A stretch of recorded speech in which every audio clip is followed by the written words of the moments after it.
And this works right into the thing you hear a lot about, focal points. You gotta have a focal point. Well, I understand that point to a degree, but I'd rather concern myself and get you to thinking of focal views instead of points. Okay, consider yourself, you know, with a handy cam, you know, a cam recorder. You know, you're always you're looking through the lens, and you're always seeing things framed in a rectangle, right? So as you move, or you pan, or even a camera, you want to consider compositional relationships in that. And so what you want is to see that happening throughout the room, because the room has to be balanced. And consider a teeter-totter, you know, 2 equal weights on a teeter-totter, or a heavy weight and a light weight, but you've got to shift where it is on that fulcrum point. Now spin that around, and that's kind of like your room. And then spin it this way, and now what you end up having is, everybody know what a gyroscope is? Okay, no matter which way you turn and shape it, it's always in balance, right? All the time. That's what we're after. We're after all of that.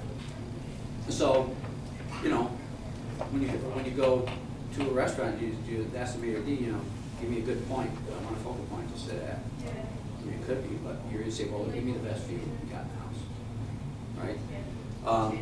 And so what we're doing is trying to promote all this, you know, orchestrated, environmental, all-inclusive, wraparound, surround environment, kind of like surround sound. And it's just like, you know, the hierarchy in music or in the movies. When people say focal point, all of a sudden they put a lot of emphasis on this. You know, the focal point's the fireplace.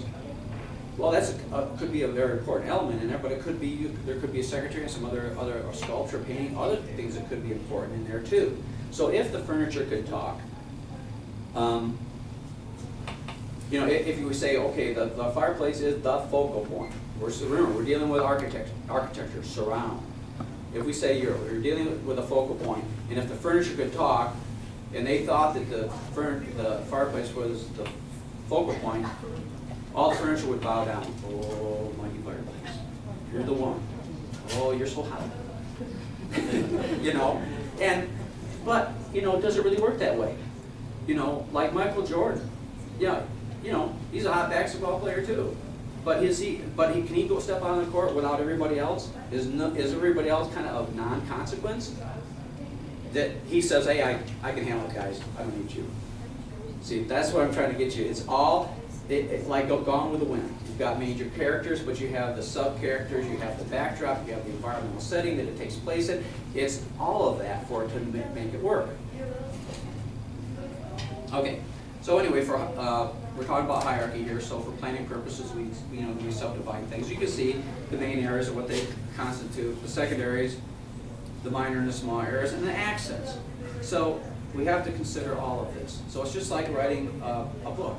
You know, it's subdivided into chapters, and then those chapters into paragraphs, and those paragraphs into statements, and concepts, and phrases, and then it's, well, do I use a period here, a semicolon, colon, comma, question mark, or an exclamation mark?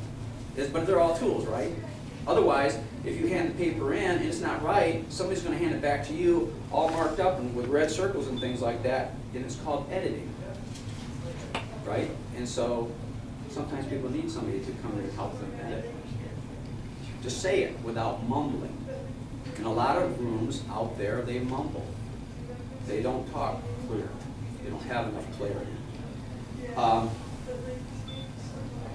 Ask any attorney if you need the representation, would you rather have them mumble or talk with clarity and cohesion and well-constructed concepts delivered for ultimate effect so that you can win?